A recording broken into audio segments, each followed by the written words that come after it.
বন্ধুরা, আজ অনেকদিন পর স্কুলে গেছিলাম। অনেক ছোটবেলাতে যে স্কুলে পড়তাম আর কি। স্কুলে গেছিলাম তো একটু খুশি খুশি ভাব লাগছিল। স্কুলে গেছি, উফ। কিন্তু স্কুলে গিয়ে যেটা আমার কাজ ছিল, অবশ্যই সে কাজটা কমপ্লিট হয়েছে। স্যারদের সাথে কথাবার্তা হলো, খুবই ভালো লাগলো, আনন্দ লাগলো।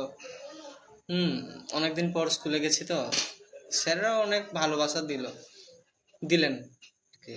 সরি। তো কাজ কমপ্লিট করার পর আমি যখন বাড়ির রাস্তার দিকে আসছি, মানে স্টাফ রুম থেকে বার হবো আর কি, অফিস রুম থেকে আমি বার হব, সেই টাইমে স্যার अबे जल्दी बोल, कल सुबह पनवेल निकलना है। বলছেন, এই দাঁড়াও, তোমার সাথে একটু কথা আছে। আমি বললাম, भाई नहीं देखेंगे। काहे नहीं देखेंगे? मेरा दूर का नजर कमजोर है। तेरा दूर का नजर कमजोर है।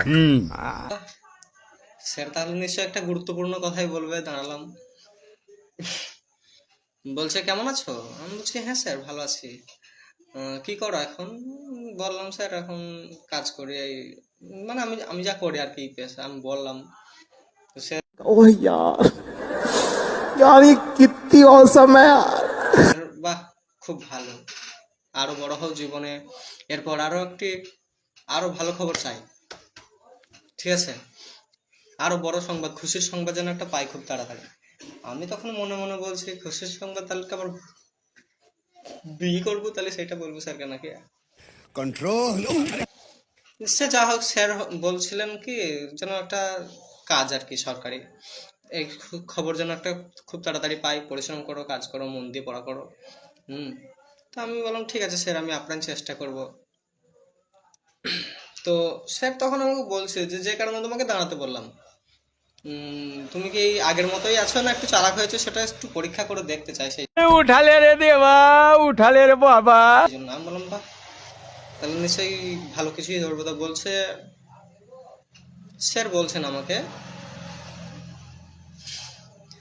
ধরে নাও তোমার সামনে একটি টাকার বস্তা আছে, আর একটি জ্ঞানের ভান্ডার, মানে জ্ঞানের বস্তা আর কি, ভান্ডার যেটিকে বলে, আছে।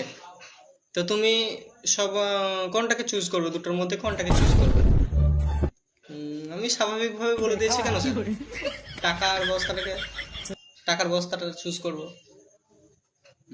স্যার তখন আমাকে উত্তর দিলেন, স্যার তখন আমাকে বকছেন, সেই ছোটবেলার মতোই থেকে গেলে গাধা, আমি হলে তো জ্ঞানের ভান্ডারটাকেই চুজ করতাম।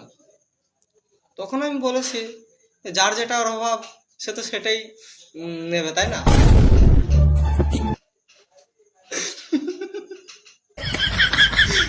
चेहरा जाना पहचाना लग रहा है। দিয়ে দিয়েছে, দুঃখ করে, মাগো কি ব্যথা। তো আমি ভুল বলেছি বন্ধুরা।